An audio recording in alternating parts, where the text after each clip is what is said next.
doesn't miss. You can't lose. The man, the myth. Nice to meet you. We're doing it, baby. BDH, Freshcast Friday. Finally made it. We're back. Freshcast Friday. Sorry, I look a little messy right now. I just got off the boat, went foiling this morning. You know how we do. Freshcast Friday, baby. We out here. It's preparing for the market to open. You know, I'm ready to ride the waves. We're gonna ride the waves, baby. That was literally me an hour ago, and here I am at the BDH now. Your morning routine, Isaac. Every day, start at 9:15 sharp. Usually wait 5 minutes for everybody on the Discord to get jumped in and ready, get their chart set up. And we do a top-down approach, start at the daily, work our way all the way down to the 1 minute. And then I also look at the 1,000 tick and the Renko chart. We pick out our daily levels, and then at that point, we just sit and wait for one of my setups to present themselves. And if they're in alignment with one of our levels, even better. And I usually try to be one and done. Do you have like a rule in terms of you trade the first 5 minutes, the first 10 minutes, first hour? Is there a rule? I usually let 10 to 15 minutes digestion so that the algos and the idiots can, do their thing. 15-minute opening range, you know? Yeah, so usually try to let 15 minutes do its thing, and then I pay attention to the econ calendar like crazy. So if like one of my setups presents itself like 7 minutes to like a big release at 10 or 10:30, I'll just skip it all together. Yeah. But I try to get pretty much my stuff done between like 9:45 and 11:15. That's the good. earlier the better. Same thing is like we start approaching to 11:30, 11:45. If a setup presents itself, especially if I got something on the calendar for like my other businesses and stuff, I'll just be like, all right, I'm just gonna pass on this. That's kind of funny when you think about it, because we've never met before. We probably have no idea how each other trades, or maybe you have an idea, but you kind of trade 9:45 to 11 or so. And it's like very similar, because that's like kind of my same exact kind of kill it. You know, I want to get done before 11 and go Chipotle. Some of the best traders obviously have a lot of things in common. Yeah. Learned that a lot at the ASFX boot camp I just did in Tampa. And it was really interesting seeing how like some of us were taking similar trades in the same market or correlated markets, but based on different things, same general areas, and seeing like those consistencies. But that morning portion, I mean, you need 3 things in the markets to make money: volume, liquidity, range. Someone says zesty shirt for sure. Yes. But you know what? Zesty. I wore my shorts today. Zesty, not sweaty. Are you wearing crochet? Yeah. Humidity's 1 over there. Over here it's 1,000.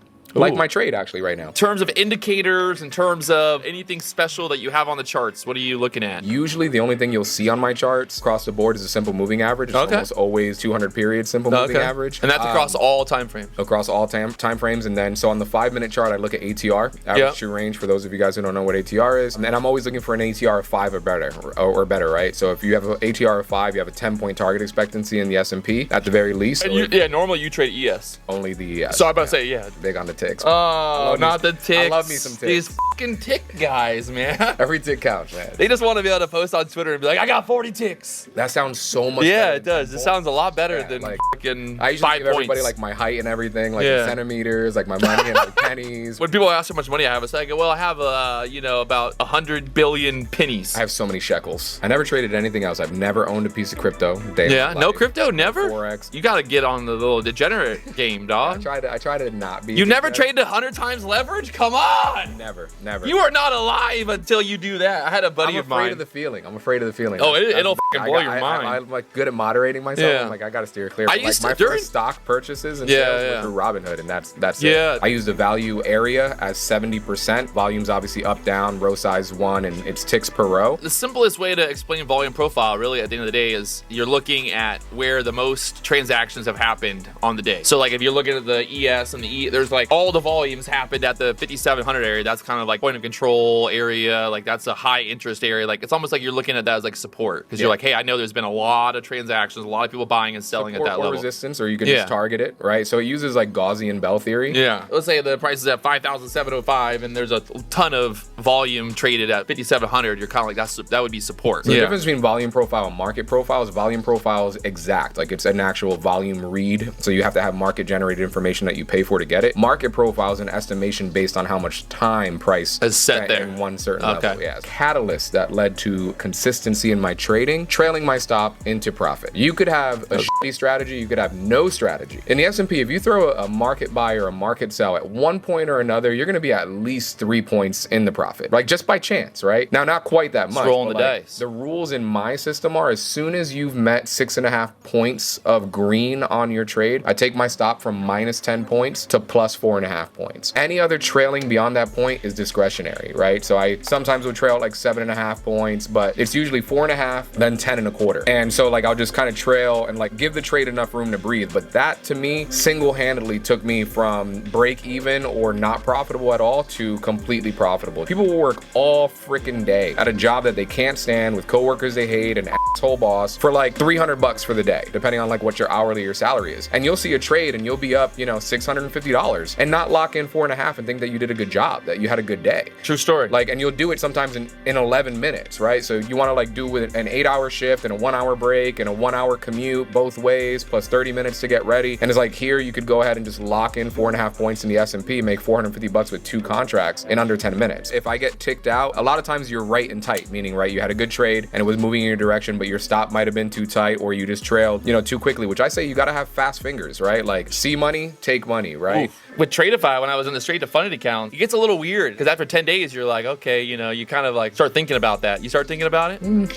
Okay. I start thinking about it. Everyone thinks about it because you're like, I've had 10 days of green, you know, I know a red day is coming. I mean, usually my strategy is somewhere between 60-40 and 70-30. So that's the way that I look at it is like, you know, for every 10 trading days, I'm going to have 3 or 4 losing days. Yeah. I understand that. I accept that. It's a marathon thing, right? It's a long game. And it's like everything smoothens itself out over time. The data never lies. I'm actually going to be doing a little case study for 60 days. I start using Bookmap on Monday. I used Bookmap back in the day, and I think the biggest problem for me, I would get too locked in on like liquidity on the Bookmap. Be like, oh, look, there's a lot of liquidity at 20,180. And I would get short, and I would just be like, nope, it's going to hit 180. And then I would end up like, you know, looking at the Bookmap, like, yeah, there's so much liquidity there. There's so much liquidity at 180. It's got to go there. And then it wouldn't go there, and I'd get stopped out. I'd be really interested to see how my trading, you know, fares over the next 60 days compared to the last 60 implementing Bookmap. What happens if you just lose everything? What happens if I lose everything? I just got to start back from square one. It's just 60 days later. Imagine that would be terrible. That'd be a great video for YouTube. It'd be like, I started Yeah. using Bookmap 60 days ago, and now I'm broke. I live on the streets. I just started YouTube. I might have to actually have you help me upload my first video. Oh, I have the videos. Oh, I don't know how to upload them. touch the button It together. would feel so special if it was you in the BDH. This is how he makes all his money, guys. Go long 10 lots, NQ. This is crazy. I always knew I wanted to work in banking and finance. You know, I had gotten into retail banking at some of the big banks that everybody knows the names of. But one day around cars, I go up to who later became my mentor. I end up hearing a sick car at the gym. Look over, it's an Audi R8. I go and I talk to him and I'm like, hey, what's the one piece of advice or what would somebody have to do to be able to drive a car like this? So he goes, buy the V10, not the V8. And I was like, oh, that's real funny. But like, can I buy either one? So I asked him, you know, what he does. He told me he was a trader. And naturally I said, like everybody else, right? Like, oh, so you mean like stocks and stuff? He's like, sort of futures. And I had no idea what futures were at that point in time. He sent me a couple pieces of literature via email, read that, we stayed in touch. I started going to his place and watching him trade and started teaching me, you know, what he was teaching. So I started diving like really deep into it all. So I told him, I'm like, you know, what if we could figure this out? And he's a quant guy, used to run a quant firm, spent the next year and a half trying to figure that out, developed our strategy, and I've been trading it ever since. So like I said, I'm a one-trick pony, just the S&P. Gonna go ahead and trail up to 10.25. So that is $1,000 after commissions and fees. He's crazy, boy. You're loco. Muy loco. He's so crazy. You're muy loco, boy. You're loco, muchacho. Muy- You muy- remember that from SNL? Muy You're loco. loco, muchacha. Craziest question? Yeah. How big my is? Yeah? They ask it every day. It's the weirdest thing. I always say just slightly below average. I just say 3 inches at 100 miles an hour gets the job done every time, you know? Somebody just asked me if I eat Oreos. I'm like, yeah. That's an ICT thing. Oreos. You see that? Oh, is it? Yeah, See, yeah. it Well, was right I don't. over Well, my we don't head. I know didn't why. I'm confused. I'm why like, if is Oreos it that the would like ICT to traders sponsor like my ICT? new YouTube channel, yes, I eat Yeah. Oreos. No, the Sponsor ICT traders me. love Oreos, especially in the Yeah. hot sun while vaping and drinking. That's probably why people think I'm an ICT trader because I you like Oreos? I love Oreos. Really? So is your hair real? Can I test it? Go check it out. People think I dye my beard. Dude, I got grays all up into me. I was smoking a cigar at this bar in Sarasota the other day, and some chick was just like, did you get your hairline in Turkey? I'm like, does it look like I did? This thing is running away from my eyebrows. I'm like, if I would have bought this in Turkey, it would be down here. It'd be down here, have me looking like Jamie Foxx. This thing is running so far away from my eyebrows, it's insane. Damn. Yeah, somebody told me recently, they were just like, you know, you kind of remind me of Donkey from Shrek. Bro, I was heartbroken. So I do all my analysis. I start with a daily chart, then the 1 hour, 30, 15, 10, 5, 1. I look at Renko and 1000 tick, but after that, I pretty much execute all day long on the 1 minute chart, just peeking at things on the 1000 tick. And I'm always looking at the 5 minute or ATR. And the whole idea of the BDH for me was to, you know, kind of open something that would allow me to have other traders come and do the live streams of it. Because I couldn't just be like, hey, bro, come to my house and we'll sit in my garage and we'll trade together, you know? If I could get ICT in here. No, it really is. Because, like, Oreo. he is easily the most polarizing day trading figure. Can you pull up a picture of this guy? I don't even know what he looks like. You don't know what he looks like? No, dude. I have a shrine in my bedroom. Inner circle trader. Hey Siri. There's a circle and he's inside of it. Nobody else is inside the circle because he invented the algorithm that moves the market. He is confused. I don't want to say retard, but he's a retard.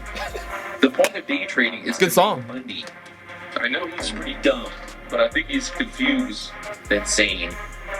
Now we're friends. Listen, anybody and everybody that's going to come Like, now it's contact gonna you, pump up. you tell them exactly what my account's sitting at. And I sat there and I pushed. I sat there, pushed, and I fucking really pushed. Yes. I sat there, pushed. Kind of like that. It would be great if the markets were moving right now. Yeah, no. What's kind of your take on the prop firm Trade on game? sim, like fully sim, like not Yeah. even like a combine or anything like that. Trade on sim for as long as you can. You know, if you can stay afloat, you know, above zero or, you know, just positive P&L for 2 months, get a combine, straight to funded, man. Like that's for people who can pass evals and combines like blindfolded, right? Yeah. Like, the most important thing for me is like everybody rushes to a payout. And I feel like the faster you get paid out or the more frequently you pay out, the faster you're going to blow up your account. Yeah. I won't take a payout until I have 15K sitting in an account. And it'll be very, very, very small. One day I'll be as good as you, P-Dubs. No, hey. One day. Be better than me, baby. Be better than me. I subscribed to your channel, bro. Oh, I'm a P-Dub sub now, baby. Be better than me. Love it. This is Be a great better than time. me. This is a great time. Thank All you right, for hey. having me on. Yeah, Seriously, thanks I for had a coming in, blast. man. Good times. We'll. As boring as I am, I had a blast. No, I don't think you were boring at all. Trust me, we've definitely had more boring guests. There it is. If you guys haven't already hit that like button, subscribe button, we'll see you next week. I got a couple more guests coming on next week. More action, more fun from live at the BDH. See you later, chat. All right, well, there it is. Freshcast Friday. We wrapped it up here. The market just kind of making it hard today. You had a couple good ideas. I had a couple good ideas. It's just hard to like really get that follow through. Nothing but a chopped cheese and a chopped salad for breakfast and lunch. We walked away in the green. That's what matters. We made some money, and Yeah. now we got the weekend to spend it. There so. you go. So the Wait, hold on, hold on. Oh yeah, there you better Yeah, better height. gotta So we got that wrapped up. We're all done here, and yeah, Isaac, what do you think? BDH, man. If you is it have bigger it in person? It's always bigger in person, Yeah. is what I was told. And it did not disappoint. It certainly is. This place is awesome. If you get invited to come check this place out, you have to do it. This is probably one of the most fun trading sessions I've had in a while, and I'm Yeah. hoping that I can come back and do it again. Yeah, no, we'll figure it out. Even though we're totally different traders, you know, in theory, we kind of have the same levels. Even different products. We were Even trading different- yeah. different instruments. We were still taking the same approach around the same time. Yeah. And yeah, that was funny too. We both said like, you know, till about 11, that's our normal time That to too. trade. So I've never met him before. We have no communication. Then all of a sudden I'm like, hey, we need to normally quit. He's like around 11. I'm like, are we best friends now? Yeah, 11 o'clock, best friends? I took your advice. No more AirPods. Yeah. So, no more AirPods. So There you go. Hey, yeah, thanks for coming in today, man. we gotta have you on stream over at Big Tick Energy Yeah. sometime. Ooh. So I don't know. Can we have the BDH and Big Tick? I don't see why not.